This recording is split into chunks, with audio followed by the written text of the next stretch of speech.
નમસ્કાર, હું ઇરફાના પટેલ નર્મદા સમાચારમાં આપનું સ્વાગત કરું છું। સૌપ્રથમ જોઈશું આજના મુખ્ય સમાચાર।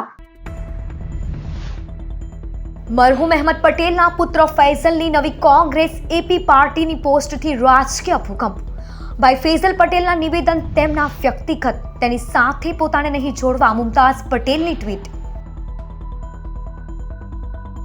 અંકલેશ્વર તાલુકાના 6 પોલીસ મથકના 7 મહિનામાં ઝડપાયેલ ₹4.41 કરોડથી વધુના વિદેશી દારૂનો નાશ કરાયો। 1.10 લાખથી વધુ દારૂની બોટલો પર ફેરવાયું બુલડોઝર। ભરૂચ એક્સપ્રેસ વે પર ટાયર ફાટતા કાર ઉભેલા ટેન્કરમાં ઘૂસી, સગર્ભા મહિલાનું મોત, 2 બાળકો સહિત 4ને ઈજા। મુંબઈથી 9 મહિનાનો ગર્ભ ધરાવતા કાકી તેમના 2 બાળકોને લઈ ભત્રીજો તેના પિતરાઈ સાથે અમદાવાદ જતો હતો।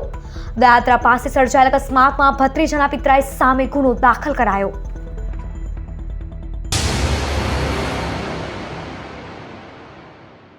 કોંગ્રેસના દિગ્ગજ નેતા મરહુમ અહેમદ પટેલના પુત્ર ફૈઝલ પટેલની નવા કોંગ્રેસ એપી પક્ષની એક પોસ્ટથી રાજકીય ક્ષેત્રે ભારે ખળભળાટ મચી જવા પામ્યો છે। ફૈઝલ પટેલે કોંગ્રેસના વિભાજનની વાત કરી છે, તો તેની સામે અહેમદ પટેલના પુત્રી મુમતાઝ પટેલની પ્રતિક્રિયા પણ બહાર આવી છે। દિગ્ગજ કોંગ્રેસ નેતા અહેમદ પટેલના પુત્ર ફૈઝલ પટેલે સોશિયલ મીડિયા પર એક એવી પોસ્ટ મૂકી છે કે જેના કારણે કોંગ્રેસ વર્તુળોમાં ચર્ચાનું મોજું ફરી વળ્યું છે। ફૈઝલે પોતાની પોસ્ટમાં જણાવ્યું છે કે તેઓ કોંગ્રેસ પાર્ટીમાંથી અલગ થઈને કોંગ્રેસ એપી નામની નવી રાજકીય પાર્ટી અંગે વિચાર કરી રહ્યા છે। ફૈઝલ પટેલે કહ્યું કે તેમને લાંબા સમયથી કોંગ્રેસમાં પોતાની કામગીરી છતાં મહત્વ મળતું નથી અને સંગઠનના કેટલાક નેતાઓ સતત અવગણના કરતા રહ્યા છે। આવી પરિસ્થિતિ વચ્ચે તેઓ પોતાનો સ્વતંત્ર રાજકીય માર્ગ બનાવવા ઈચ્છે છે। ફૈઝલ પટેલે જાહેરપણે પોતાના સમર્થકોને પૂછ્યું છે કે શું તેમને નવી પાર્ટી બનાવવી જોઈએ કે નહીં। તેમણે તેમની બહેન મુમતાઝ પટેલને પણ સાથ આપવા અપીલ કરી હતી। અહેમદ પટેલના પુત્ર ફૈઝલ અહેમદ પટેલના રાજકીય નિવેદન બાદ પરિવારની અંદરથી જ નવી પ્રતિક્રિયા સામે આવી છે।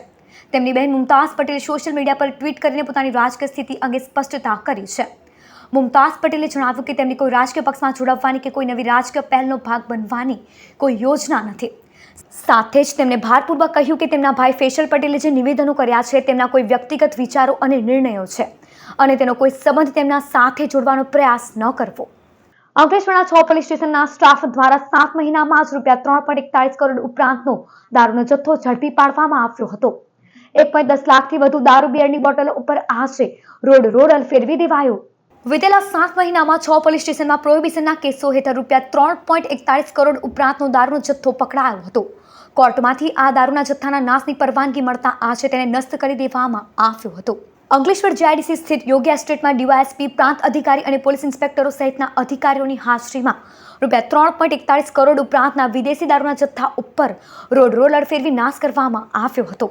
અંકલેશ્વર શહેરના 4 પોલીસ મથક શહેર એ ડિવિઝન, બી ડિવિઝન અને તાલુકા પોલીસ મથક જીઆઈડીસી પોલીસ મથક હાંસોટ પાનોલી ખાતે ગત 7 મહિના દરમિયાન 1.10 લાખથી વધુની બોટલો ઝડપાઈ હતી, જે તમામ જથ્થો પોલીસ મથકના પીઆઈ, પીએસઆઈ સહિતના સ્ટાફની હાજરીમાં રોલર ફેરવીને તમામ જથ્થાનો નાશ કરવામાં આવ્યો હતો। ભરૂચ એક્સપ્રેસ હાઈવે પર દયાત્રા પાસે કારનું ટાયર ફાટતા ઉભેલા ટેન્કરમાં ઘૂસી જતા સગર્ભા મહિલાનું મોત, જ્યારે 2 બાળકો સહિત 4 ઈજાગ્રસ્ત થયા। અમદાવાદ રહેતા નરેશ સુથાર તેના પિતરાઈ સાગર જોડે 27 નવેમ્બર છૂટક વાહનમાં સગર્ભા કાકી અને તેમના બાળકોને લેવા મુંબઈ ગયા હતા। મુંબઈથી કાકા જયંતિભાઈ 34 વર્ષીય, કાકી પિંકીબેન જયંતિભાઈ સુથાર તેમના 2 બાળકો 9 વર્ષનું કુલદીપ અને 6 વર્ષની ઇનાયાને વેન્યુ કારમાં મૂકવા આવેલા। 4 વ્હીલ ગાડી આપી કાકા મુંબઈ જ રોકાઈ ગયા હતા, જ્યારે કાર સાગર ડ્રાઈવર કરી અંદર નરેશ, કાકી અને તેમના 2 બાળકોને બેસાડી અમદાવાદ રાણીપ આપવા નીકળ્યા હતા। શુક્રવારે સવારે તેઓ દિલ્હી મુંબઈ એક્સપ્રેસ વે પરથી પસાર થઈ રહ્યા હતા, ત્યારે ભરૂચના દયાત્રા ગામ પાસે કારનું આગળનું ટાયર ફાટતા સાગરનો સ્ટીયરિંગ પર કાબુ રહ્યો ન હતો। કાર રોડની છેલ્લી ઇમરજન્સી પાર્કિંગ લાઇનમાં ઉભેલા કન્ટેનરમાં ઘૂસી ગઈ હતી, જેમાં કાકી, તેમના 2 બાળકો અને યુવાનોને ઈજા થઈ હતી। 9 મહિનાનું ગર્ભ ધરાવતા પિંકીબેનને ગંભીર ઈજા થતાં બેભાન થઈ ગયા હતા। 108 એમ્બ્યુલન્સમાં ભરૂચ સિવિલ હોસ્પિટલમાં લાવતા સારવાર દરમિયાન મોત થયું હતું। ભરૂચ રૂરલ પોલીસ અકસ્માત અંગે કાર ચાલક પિતરાઈ સાગર સામે ગુનો દાખલ કર્યો હતો। અંકલેશ્વરમાં ડી આનંદપુરા ડાયમંડ હોલમાં જનની ચિંતન સભા યોજાઈ। અંકલેશ્વર સંસ્કારદીપ ટ્રસ્ટ દ્વારા જનની ચિંતન સભા માતૃ ગૌરવ ઉજાગર કરતો કાર્યક્રમ યોજાયો હતો। ડાયમંડ થિયેટર ખાતે સંદેશ અને મુંબઈ સમાચારના કોલમનિસ્ટ અંકિત દેસાઈએ વક્તા તરીકે જોડાયા હતા, જેઓએ થોભો, શીખો અને જીતો વિષય પર મન્ય પ્રવચન આપ્યું હતું। કાર્યક્રમને દીપ્તિ ત્રિવેદી, રૂપા નેવે, અંશુ તિવારીએ સફળ બનાવ્યો હતો, જેમાં મોટી સંખ્યામાં સંસ્કારદીપ શાળાના વાલીઓ હાજર રહ્યા હતા. યુનિફોર્મ મેનરમાં ચાલતું હોય કે કચ્છમાં જે હોય તો પણ એ જ પ્રકારે, મુંબઈમાં હોય તો પણ એ જ પ્રકારે, ખાલી એક મુંબઈમાં સંકરાસ હોય એટલે મલ્ટી સ્ટોરી કરવાનું, કચ્છમાં જરા નિરાંત હોય એટલે તમને જમીન ઉપર બધું પથરાયેલું દેખાય. આ થોડીક ભૌગોલિકતાને વાત કરતા સામાન્યતઃ સંસ્થાઓ એક રીતે ચાલે છે, એક જ ઘરેડમાં ચાલે છે. આ શબ્દ સારો પણ સંસ્કારદીપ આવ્યો અને પહેલાં જ્યારે સંસ્કારદીપના વિદ્યાર્થીઓ સાથે સંવાદ કર્યો અને સંસ્કારદીપના વિદ્યાર્થીઓ સાથે સંવાદ કર્યા પછી જો અમે સંવાદ કરીને બહાર આવ્યા તો મને પ્રશ્ન થયો. એટલે મેં નાવાડી સાહેબને કીધું કે નાવાડી સાહેબ અહીંયા કયા વર્ષથી ચાલે છે? એટલે મેં કહું 5 વર્ષથી ચાલુ થાય બાળકનું. તો કે ના, -7થી ચાલુ થાય. એટલે બાળક ઘરમાં હોય એ પહેલાં કેળવણીની પ્રક્રિયા અહીંયા ચાલુ થાય. જાડેશ્વરના સરપંચ કબીર વસાવા સામે પહેલી પત્નીની હકીકત છુપાવવા બદલ કરાયેલી ઇલેક્શન પિટિશન રદ. જાડેશ્વર ગ્રામ પંચાયતની ચૂંટણીમાં વિજેતા સરપંચ કબીર વસાવા સામે ખોટું સોગંદનામું અને પહેલી પત્નીની હકીકત છુપાવવા બદલ ભરૂચ કોર્ટમાં ઇલેક્શન પિટિશન કરાઈ હતી.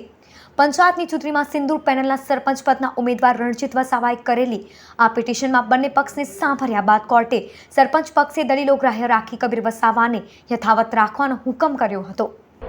પિટિશનનું મુખ્ય ગ્રાઉન્ડ એવું હતું કે સરપંચશ્રીએ ચૂંટાયેલા સરપંચશ્રીએ પ્રથમ લગ્ન છુપાવ્યા હોવાની હકીકત જાહેર કરી નથી અને આમ કરીને તેઓએ કરપ્ટ પ્રેક્ટિસ આચરી છે તેવા મુદ્દા સાથે તેઓ ઇલેક્શન પિટિશન લઈને નામદાર કોર્ટ સમક્ષ આવ્યા હતા.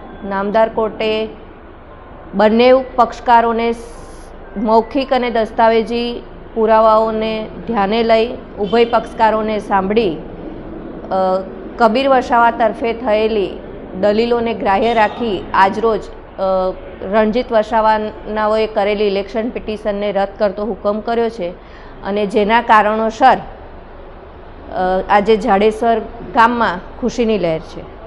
નમસ્કાર. અસત્ય પર સત્યનો વિજય થયો છે. હારેલા ઉમેદવાર નિરર્થક ચૂંટણી રદ કરવાનો પ્રયાસ આજરોજ નિષ્ફળ થયો છે. નજીકના ભૂતકાળમાં થયેલા જાડેશ્વર ગ્રામ પંચાયતની સરપંચની ચૂંટણીમાં ઉમેદવારી કરી હતી. શ્રી રણજીત વસાવાએ મારા વિરુદ્ધ ઉમેદવારી કરી હતી. ચૂંટણીના પરિણામમાં મારો વિજય થયો હતો અને હું વિજેતા જાહેર થયો હતો. પરિણામે રણજીતભાઈ વસાવાએ ઇલેક્શન પિટિશન 1/25 દાખલ કરી હતી. પિટિશનમાં એવો આક્ષેપ થયો છે કે મારા પ્રથમ લગ્ન કાયદેસર રદ થયા ન હોવા છતાં મેં બીજા લગ્ન કર્યા છે અને તે હકીકતની ચૂંટણીના ફોર્મમાં નહીં દર્શાવથી છુપાવ્યું છે અને કરપ્ટ પિટિશન આચરી છે તેવો આક્ષેપ થયો હતો અને જે કારણોસર ચૂંટણી રદ કરવાની લોકોની માંગ હતી. જે ઇલેક્શન પિટિશનમાં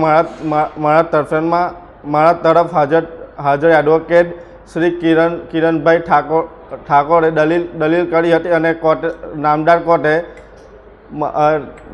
દલીલ ગ્રાહ્ય રાખી મારા તરફેણમાં ચુકાદો આપ્યો છે અને જાડેશ્વર પંચાયતના જનતાને હું ખૂબ આભાર માનું છું. આમોદમાં ખુલ્લી ગટરમાં ગાય ખાબકી, પાલિકાની બેદરકારી સામે આવી. આમોદ નગરપાલિકાની ઘોર બેદરકારીનો વધુ એક કિસ્સો સામે આવ્યો છે. ખુલ્લી ગટરને કારણે એક ગૌ માતા ગટરમાં ખાબકતા નગરજનોમાં પાલિકાના શાસકો સામે ભારે રોષ ભભૂકી ઉઠ્યો છે. આમોદના બહુચરાજી મંદિર વિસ્તાર પાસે એક ગાય ફરતી હતી. આસપાસની ગંદકી અને લાંબા સમયથી ખુલ્લી રહેતી ગટરના કારણે ગાય અચાનક ગટરમાં પડી ગઈ હતી. ઘટનાની જાણ થતાં જ આસપાસના સ્થાનિક રહીશો, પશુપાલકો અને રબારી સમાજના લોકો ઘટના સ્થળે દોડી આવ્યા હતા. પાલિકા દ્વારા જેસીબીની મદદ લેવામાં આવી હતી. સ્થાનિકો અને પશુપાલકોના સાથ સહકારથી ગાયને દોરડું બાંધી ભારે જહેમત બાદ સુરક્ષિત રીતે ગટરમાંથી બહાર કાઢવામાં આવી હતી. ભરૂચમાં 30 કેન્દ્રો પર 6195 બાળકોએ આપી શિષ્યવૃત્તિની પરીક્ષા.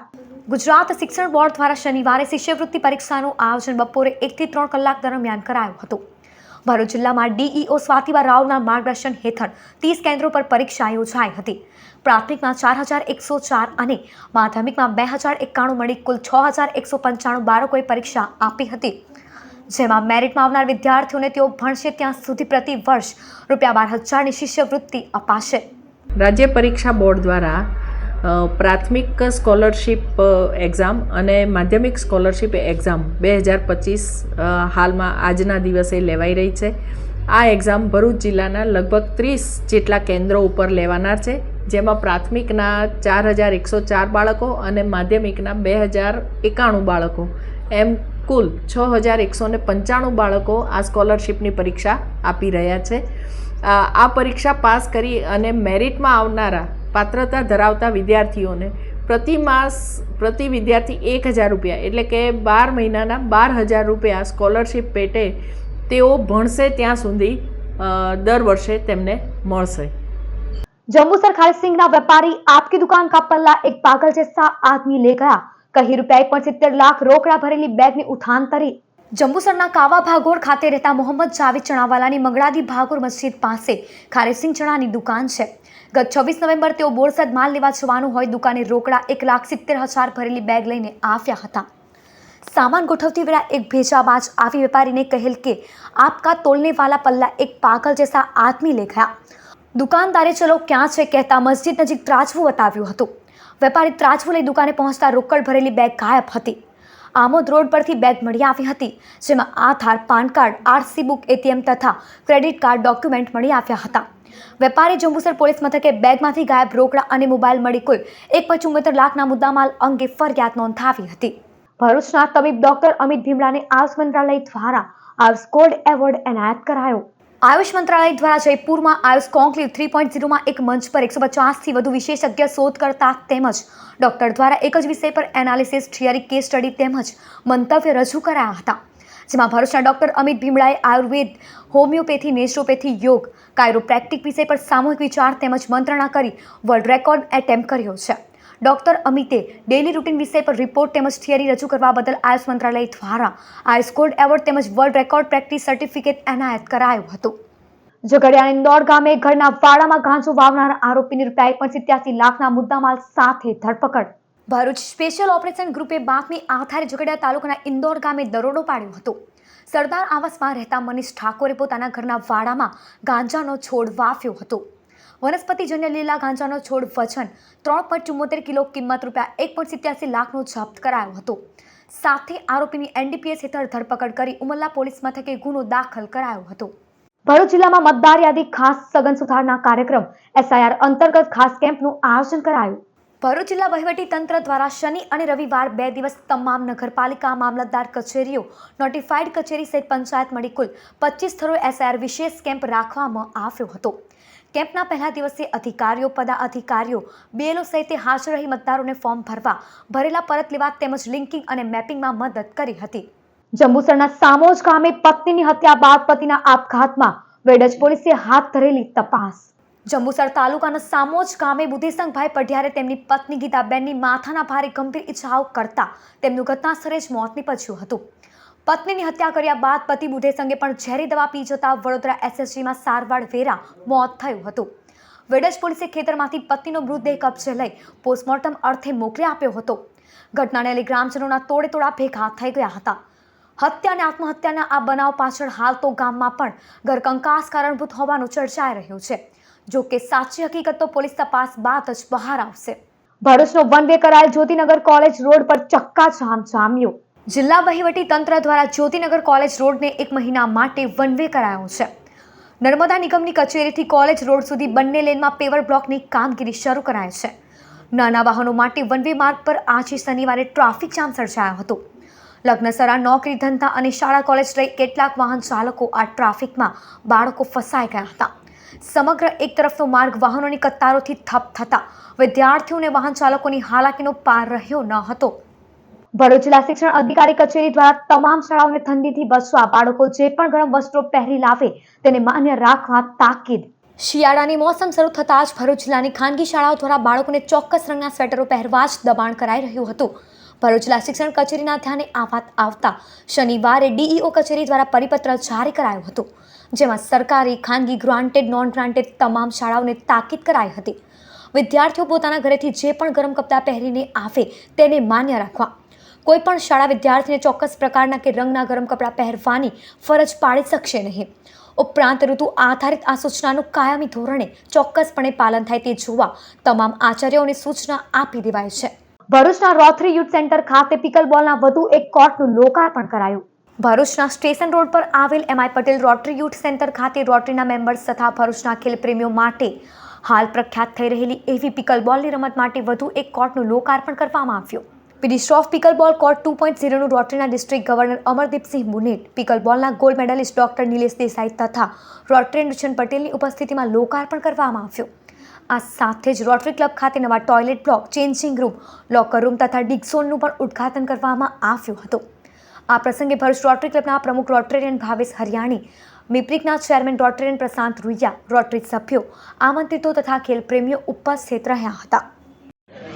ભરૂચની પ્રખ્યાત એવી મિપ્રિક મનુભાઈ આઈ પટેલ યુથ સેન્ટરમાં આજે પિકલબોલના કોર્ટનું ઉદ્ઘાટન કરવામાં આવ્યું.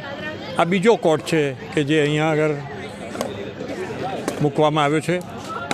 અન્ય કિડ્સ ઝોન પણ ડેવલપ કરવામાં આવ્યો છે, લોકર્સ અને જે ફેસિલિટી જે આ ક્લબને જરૂર હતી એ બધી ફેસિલિટી હું માનું છું ત્યાં સુધી આજે પૂર્ણ કરવામાં આવી છે. આ ક્ષણે આ કોર્ટ એક ઇન્ટરનેશનલ ક્લાસનો કોર્ટ બનાવ્યો છે. રોટેરિયન પ્રશાંત, રૂઈયા, ઉર્જિત અને આખી ટીમે જે ખૂબ જહેમત કરીને આજે કોર્ટ અને સાથે સાથે કિડ્સ ઝોનનું જે આજે ખુલ્લું કરવામાં આવ્યું છે, દિલથી આખી ટીમને હું હૃદયપૂર્વકના અભિનંદન આપું છું. અને હું માનું છું ત્યાં સુધી ભરૂચમાં જ નહીં પણ ગુજરાતમાં આ પ્રકારના કોર્ટ નહીં હોય એવા કોર્ટ ભરૂચમાં આજે જ્યારે બનાવ્યા છે તો આખી ટીમને હૃદયથી અભિનંદન આપું છું.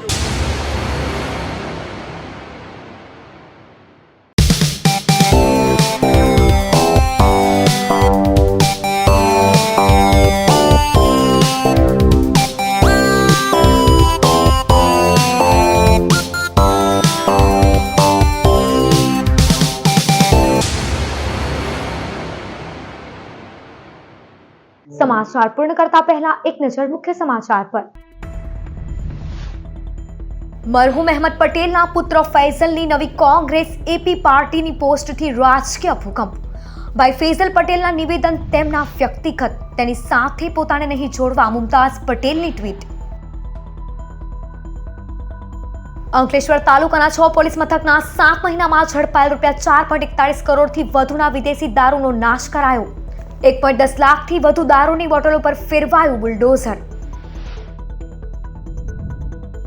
ભરૂચ એક્સપ્રેસ વે પર ટાયર ફાટતા કાર ઉભેલા ટેન્કરમાં ઘૂસી. સગર્ભા મહિલાનું મોત, 2 બાળકો સહિત 4ને ઈજા. મુંબઈથી 9 મહિનાનો ગર્ભ ધરાવતા કાકી તેમના 2 બાળકોને લઈ ભત્રીજો તેના પિતરાઈ સાથે અમદાવાદ જતો હતો. દયાત્રા પાસે સર્જાયેલ અકસ્માતમાં ભત્રીજાના પિતરાઈ સામે ગુનો દાખલ કરાયો. તો આ હતા અત્યાર સુધીના નર્મદા સમાચાર. નવા સમાચારો સાથે ફરી મળીશું. નમસ્કાર.